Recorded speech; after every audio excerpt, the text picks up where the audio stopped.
జీతం తీసుకునే వ్యక్తి ఈరోజు మిమ్మల్ని ఏమంటాను. యాక్చువల్లీ ఈ ప్లాన్ చెప్పడానికి నాకు జీజస్ నా దగ్గరికి లక్ష్మణ్ పంపించారు.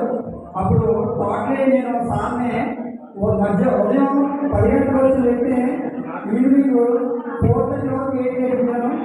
అంటే నాకు ఎవరో ఆయన కలవలేక ప్లాన్ మొత్తం చెప్పారు. ప్లాన్ మొత్తం నచ్చింది. కానీ ఏదో ఒకటి సార్ నాకు ప్లాన్ అంతా బాగుంది, కానీ మీరు చెప్పిన తర్వాత చేస్తాను, నాకు నెలకొక ఇస్తే చాలని చెప్పి సార్ని ఆ రోజు నేను బయటగా అడగడం జరిగింది. అంటే నేను ఏమాత్రం నేను నమ్మలేదు. కానీ మా జీకే సార్ చెప్పడం వల్ల అమౌంట్ అయితే కట్టలేదు, కానీ బిజినెస్ అయితే స్టార్ట్ చేయలేదు. కంపెనీకి వెళ్ళి చూసి వచ్చిన తర్వాత జనవరి 6వ తారీఖున నేను వర్క్ స్టార్ట్ చేశానండి. ఈ రోజుకి మా టోటల్ ఇన్కమ్ 2,19,000.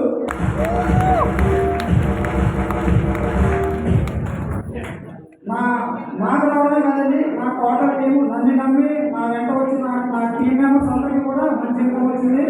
నా టోటల్ ఇన్కమ్ 2,56,000 ఓకే. అంతేకాదండి, మా టీంలో టీవీ హెచ్ఓస్ 8 మంది టీవీకి హెచ్ఓ అయ్యారు.